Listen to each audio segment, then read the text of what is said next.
Assalamualaikum warahmatullahi wabarakatuh.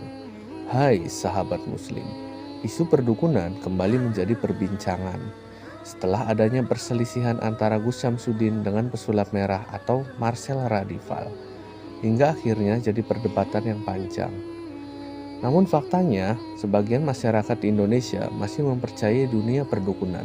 Alih-alih berobat ke dokter, mereka justru konsultasi kepada orang yang dianggap sakti dan bisa menyembuhkan penyakit dengan cara-cara mistis. Tidak saja untuk berobat, bagi mereka dukun adalah tempat mengadu segala persoalan hidup, dari mulai masalah ekonomi, perjodohan, karir, dan lain sebagainya. Praktik perdukunan sendiri sudah dikenal sejak pra-Islam. Dalam bahasa Arab, dukun diistilahkan dengan kahanah, yang diartikan menginformasikan hal-hal yang tidak bisa diketahui manusia pada umumnya, atau gaib. Orang yang melakukan praktik perdukunan dinamakan kahin. Sedangkan menurut bahasa Indonesia, dukun adalah orang yang mengobati, menolong orang sakit, memberi jampi-jampi, atau mantra, guna-guna, dan sebagainya. Di Indonesia sendiri, dukun banyak macamnya. Ada dukun beranak, dukun santet, dan lain sebagainya. Di dalam video ini, kita akan membahas tentang dukun yang dipercaya menggunakan ilmu gaib. Tapi sebelum kita bahas lebih lanjut, sahabat bisa like dan share jika sahabat suka dengan video ini.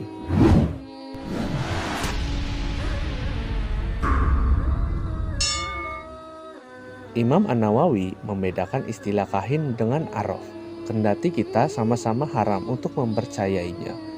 Menurut An-Nawawi, kahin adalah orang yang dianggap sakti karena mampu mengetahui peristiwa yang akan terjadi dan mengaku bisa mengetahui hal-hal yang tidak bisa diketahui orang pada umumnya.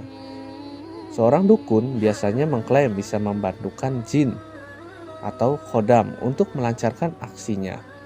Sementara araf adalah orang yang dianggap sakti karena mengklaim dirinya bisa mengetahui keberadaan barang yang dicuri, sesuatu yang hilang, dan hal-hal yang semacamnya.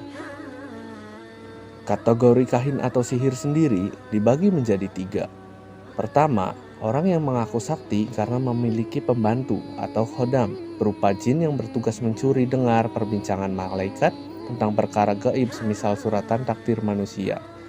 Jenis pertama ini sudah tidak ada sejak Nabi Muhammad diutus. Yang kedua, orang yang mengaku sakti sebab bisa menginformasikan hal-hal yang tidak bisa dijangkau manusia normal seperti keberadaan barang yang hilang karena dicuri.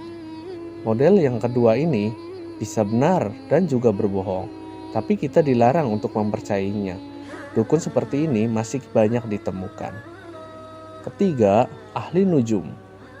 Jenis dukun ini masih bisa dipercayai, tapi banyaknya berdusta. Termasuk jenis yang ketiga ini adalah arraf. Sejarah sihir pertama kali terjadi di masa Nabi Sulaiman alaihi salam. Berawal dari kaum Bani Israel yang sering menggunakan sihir untuk mencelakakan orang yang menjadi targetnya. Sihir disebut juga guna-guna, santet, dan ilmu hitam. Di masa Nabi Sulaiman, para setan sering mencuri kabar dari para malaikat yang naik turun ke langit, kemudian menyampaikan hal itu kepada para tukang sihir dan dukun. Dalam Al-Quran, tepatnya surat Al-Baqarah ayat 102, diceritakan permulaan manusia mengenal sihir yang artinya. Dan mereka mengikuti apa yang dibaca oleh setan-setan pada masa kerajaan Sulaiman, dan mereka mengatakan bahwa Sulaiman mengerjakan sihir. Padahal Sulaiman tidak kafir, tidak mengerjakan sihir. Hanya setan-setanlah yang kafir, yang mengerjakan sihir. Mereka mengajarkan sihir kepada manusia, dan apa yang diturunkan kepada 2 orang malaikat di negeri Babil, yaitu Harut dan Ma'rut. Sedang keduanya tidak mengerjakan sesuatu kepada seseorang sebelum mengatakan, "Sesungguhnya kami hanyalah cobaan bagimu, sebab itu janganlah kamu kafir." Maka mereka mempelajari dari kedua malaikat itu apa yang dengan sihir itu mereka dapat menceraikan antara seseorang suami dengan istrinya. Dan mereka itu ahli sihir tidak memberi mudorot dengan sihirnya kepada seorang pun, kecuali dengan izin Allah. Dan mereka mempelajari sesuatu yang tidak memberi mudorot kepadanya dan tidak memberi manfaat. Demi sesungguhnya mereka telah meyakini bahwa barang siapa yang menukarnya, kitab Allah dengan sihir itu, tiadalah baginya keuntungan di akhirat, dan amat jahatlah perbuatan mereka menjual dirinya dengan sihir kalau mereka mengetahui. Yang dimaksud dari ayat tersebut bahwa kedua malaikat, Harut dan Ma'rut, itu mengajarkan kepada manusia tentang peringatan terhadap sihir dan cara melawan ilmu sihir setan, bukan mengajarkan untuk mengajak mereka melakukan sihir. Berkaitan dengan surat Al-Baqarah ayat 102, Ibnu Katsir dalam tafsirnya menerangkan ketika kerajaan Nabi Sulaiman terlepas dari tangannya, maka murtadlah segolongan jin dan manusia. Mereka mengikuti hawa nafsu mereka. Setelah mengembalikan kerajaan kepada Sulaiman, maka orang-orang pun berjalan sesuai dengan hukum agama seperti semula. Sesungguhnya Sulaiman dapat menemukan kitab-kitab mereka, lalu menguburnya di bawah singgasananya. Tidak lama kemudian Nabi Sulaiman alaihi salam wafat. Akan tetapi, manusia dan jin dapat menemukan kitab-kitab tersebut setelah Nabi Sulaiman wafat. Lalu mereka berkata, kitab inilah yang diturunkan Allah Subhanahu wa Ta'ala kepada Sulaiman. Tetapi Sulaiman menyembunyikannya, maka mereka mengambil kitab tersebut dan menjadikannya sebagai agama. Lalu turunlah firman Allah Subhanahu wa Ta'ala. Dan setelah datang kepada mereka seorang rasul dari sisi Allah yang membenarkan kitab yang ada pada mereka hingga akhir ayat. Quran Surat Al-Baqarah ayat 101. Maka mereka mengikuti kemauan hawa nafsu mereka yang dibacakan oleh setan-setan, yaitu alat-alat musik dan permainan serta segala sesuatu yang melalaikan berzikir kepada Allah Subhanahu wa Ta'ala. Ibnu Abbas mengatakan bahwa Asif adalah juru tulis Nabi Sulaiman. Dia adalah orang yang mengetahui Ismul Azam dan mencatat segala sesuatu atas izin Nabi Sulaiman. Lalu Nabi Sulaiman mengubur catatan tersebut di bawah singgasananya. Ketika Nabi Sulaiman wafat, catatan tersebut dikeluarkan oleh setan-setan. Lalu mereka menyisipkan catatan mengenai sihir dan kekufuran di antara tiap dua barisnya. Mereka mengatakan inilah yang dahulu diamalkan oleh Sulaiman. Ibnu Abbas melanjutkan kisahnya, bahwa setelah ada keterangan dari setan, maka orang-orang yang tidak mengerti mengkafirkan Nabi Sulaiman dan mencaci makinya. Tetapi para ulama dari kalangan mereka hanya diam. Orang-orang yang bodoh dari kalangan mereka terus-menerus mencaci Nabi Sulaiman. Dalam riwayat lain dari Ibnu Abbas, diterangkan bahwa Nabi Sulaiman apabila hendak memasuki kamar mandi atau menggauli salah seorang istrinya, terlebih dahulu ia menyerahkan cincinnya kepada pembantu pribadinya, yaitu seorang wanita. Ketika Allah Subhanahu wa Ta'ala hendak menguji Nabi Sulaiman dengan ujian yang dikehendakinya, maka di suatu hari Sulaiman menyerahkan cincinnya kepada pembantunya. Lalu datanglah setan dalam wujud Sulaiman dan berkata kepada pembantu Sulaiman, serahkanlah cincinku. Si pembantu menyerahkan cincin itu kepadanya. Segera setan memakainya, maka tunduklah semua setan, jin, dan manusia kepadanya. Ibnu Abbas melanjutkan kisahnya, bahwa Nabi Sulaiman datang kepada pembantunya itu dan berkata kepadanya, berikanlah cincin itu kepadaku. Si pembantu berkata, engkau dusta, engkau bukan Sulaiman. Maka sejak saat itu Nabi Sulaiman mengetahui bahwa hal ini merupakan cobaan yang ditimbakan kepada dirinya. Ibnu Abbas berkata bahwa di hari-hari kekuasaannya itu, setan-setan menulis berbagai macam kitab yang di dalamnya terkandung sihir dan kekufuran. Lalu mereka menguburnya di bawah singgasana Raja Sulaiman. Setelah Nabi Sulaiman wafat, mereka mengeluarkan kitab-kitab itu dan membacakannya di hadapan semua orang. Lalu mereka berkata, sesungguhnya dahulu Sulaiman dapat berkuasa atas manusia melalui kitab-kitab ini. Lalu, apakah sihir itu benar-benar ada di zaman sekarang? Ya, tentu saja. Tak hanya manusia biasa, sihir dan guna-guna ini juga pernah dialami manusia agung, Nabi Muhammad SAW. Beliau terkena sihir oleh orang Yahudi yang ingin mencelakai beliau. Diceritakan dalam hadis yang diriwayatkan Abu Nuaim, ketika Nabi mengalami sakit amat parah, Allah mengutus 2 malaikat untuk menjenguk beliau. Salah satu malaikat duduk di sebelah kepala dan satunya duduk di bagian kaki. Kedua malaikat itu terlibat dialog. Apa yang kamu lihat terhadap diri Rasulullah? Tanya malaikat yang berada di bagian kaki.